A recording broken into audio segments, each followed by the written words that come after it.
শীত মানেই হচ্ছে খাওয়ার মজা। সকাল, সকাল যদি এরকম রুটি আর আলুর তরকারি হয় তাহলে তো আর কথাই নেই, তাই না? গরম, গরম রুটি আর আলুর দম ব্যাস।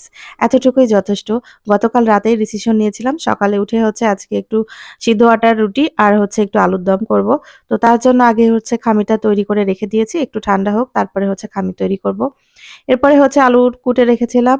আমি একটু জিরা ফোড়ন দিয়ে নিলাম, সাথে একটু শুকনা মরিচ দিয়ে পেঁয়াজ দিয়ে খুব ভালো করে মসলাটা একটু কষিয়ে নেব।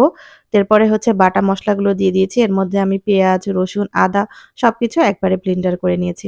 এরপরে কয়েকটা কাঁচামরিচ আর এই তো একটু জিরা গুঁড়া, একটু ধনিয়া গুঁড়া, একটু হলুদ, তারপরে হচ্ছে শুকনা মরিচ সবকিছু দিয়ে মসলাটা খুব ভালো করে কষিয়ে নিয়েছি। তারপরে হচ্ছে ছোট, ছোট করে আলু কেটে রেখেছিলাম যেভাবে সিঙ্গারার মধ্যে দেয়। তো আলুগুলো দিয়ে মসলার সাথে খুব ভালো করে কষিয়ে এরপরে হচ্ছে পরিমাণ মতো পানি দিয়ে দিলাম একবারের মতো। তো এখানে কয়েকটা তেজপাতা আর দারচিনি দিয়েছি, আর কিছুই দিইনি। একজন আপুর প্রশ্ন ছিল আমরা খুব বেশি ঝাল খাই কিনা? আসলে সেরকমটা না। আমার মেয়ে তো ছোট, ও তো আর এত বেশি ঝাল খেতে পারে না। যতটুকু প্রয়োজন ততটুকুই দেওয়া হয়। যদি ঝাল দিতাম তাহলে কালারটা আরো বেশি লাল দেখাতো। আসলে লাইটের কারণে এরকম দেখা যেতে পারে। তাছাড়া এই মরিচটাতে অনেক বেশি ঝাল হয়। মানে কালারটা বিশেষ করে খুব একটা ঝাল না, যতটুকু দরকার আরকি। একেবারে ঝাল না হলে তো আ তরকারি খেতেও ভালো লাগে না, তাই না? তো যতটুকু প্রয়োজন ততটুকুই দিয়ে থাকি। তো যাই হোক খামিটা তৈরি করে নিয়েছি। এখন হচ্ছে ঝটপট করে রুটিটা বেলে নেব। এই রুটি বেলতে যে আমার এত বেশি আলসেমি লাগে তা বলার কথা না। কারণ সব কাজ আমার করতে ভাল লাগে। রুটি মানে বেলতে ইচ্ছা করে না। এই হচ্ছে সিদ্ধ করো, তারপরে আবার খামির তৈরি করো, রুটি করো। এর থেকে আমার কাছে মনে হয় যে পরোটাটা বেশি সহজ লাগে। ঠান্ডা পানি দিয়ে একটু ডো তৈরি করে আ কয়েকটা রুটি মতো করে পরোটা বেললেই হয়ে যায়। তো যাই হোক রুটিগুলো বেলে নিয়েছি। আর এখন শীত পড়ে খুব একটা রুটি সকালে খাওয়া হয় না। বেশিরভাগ সময় দেখা যায় চা, তারপরে এটা সেটা নাস্তা খেয়ে এরপরে হচ্ছে খিচুড়ি রান্না করা হয় বেশিরভাগ সময়। কারণ খিচুড়ি এখন তো বিভিন্ন সবজি পাওয়া যায়। তো সকালবেলা সবজি দিয়ে খিচুড়ি রান্না করলে সেটা সবাই বেশি পছন্দ করে। তো যাই হোক ঝটপট করে সব রুটিগুলো আগে বেলে নিয়ে পরে হচ্ছে চুলার কাছে যাব। এটাই হচ্ছে আমি সবসময় করে থাকি। তো যারা আজকে ভিডিওটা দেখছেন সবাইকে অসংখ্য ধন্যবাদ। আর কে কোথা থেকে ভিডিওটা দেখছেন অবশ্যই ছোট্ট একটা কমেন্ট করে জানিয়ে যাবেন।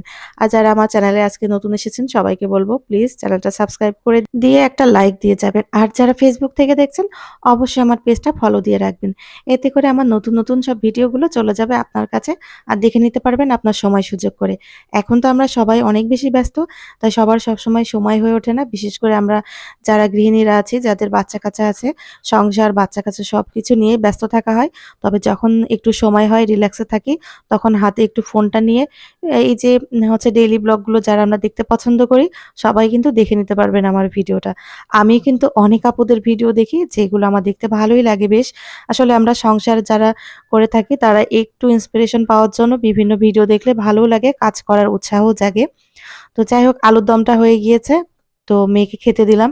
এরপরে হচ্ছে স্কুলে নিয়ে যেতে হবে। তো ও হচ্ছে ওর মতো করে খেয়ে নিচ্ছে। আর আমি এদিকে আমার কাজগুলো সেরে নিচ্ছি। এরপরে হচ্ছে খাওয়া শেষ হলে ওকে আমি স্কুলে দিয়ে তারপরে বাসায় চলে এসেছি। দেখেছেন কত কাজ করতে হয় সকাল থেকে। তো ওকে দিয়ে এসে আবার এই যে সিঙ্ক ভর্তি যে থালা বাসন ছিল সবগুলো আমার নিজের হাতে মেজে নিয়েছি। এই হচ্ছে আমাদের কাজ। সকালটা শেষ না হতে, হতে আবারও দুপুর চলে আসবে। তো দুপুরের মধ্যে আবারও মেয়েকে আনতে যেতে হবে। এনে আবার সংসারের দুপুরের রান্নাবান্নার কাজ আরো কত কি রয়েছে। তো এর মধ্যে কিন্তু গাছগুলোর খুব একটা যত্ন নেওয়া লাগছে না। কারণ শীতে পানি খুব কম দিলেই চলে। তো আমি হচ্ছে কয়েকদিন পর, পর শুধু গাছটা নামিয়ে অল্প একটু পানি আর এরকমভাবে গাছগুলো হচ্ছে একটু ধুয়ে ফেললেই হয়ে যায়। আর সেরকমভাবে বাড়ছেও না শীতের মধ্যে। গেল কয়েকদিন যে কি পরিমাণে শীত ছিল রাজশাহীতে। তো এর জন্য কিন্তু গাছে খুব একটা বাড়ন্ত নাই। আর আমার বাসার ২ টা বেলকনিই ছোট। একটাতে হচ্ছে এসির আউটডোর রয়েছে এজন্য গাছ লাগাতে পারি না। আরেকটা ছোট। তো সেটাই হচ্ছে নিচের দিকে কয়েকটা লাগিয়েছি। বাকিগুলো কিন্তু এই কিচেনের জানালায় ঝুলিয়ে রাখতে হয়, কিচ্ছু করার নেই। তাছাড়া দেখতেও কিন্তু বেশ ভালো লাগে। এজন্য এখানেই রেখে দিই। আর আমার আপুরা তো ভীষণ পছন্দ করেন আমার কিচেনের জানালায় এই গাছগুলো লাগানোর জন্য। আর যেহেতু পূর্ব দিকেই জানালা তাই সকালে উঠেই রোদ লাগে সেরকম আর বাহিরেও দেয়া লাগে না। তো যাই হোক কাজকাম শেষ করে কিচেনটা একেবারে গুছিয়ে বের হলাম। আবারও দুপুরে রান্না-বান্না করতে হবে। তবে আজকের আর দুপুরের ভিডিও আপনাদের সাথে শেয়ার করব না। আজকে এই পর্যন্তই। সবাই ভালো থাকবেন, সুস্থ থাকবেন। আল্লাহ হাফেজ। আসসালামু আলাইকুম।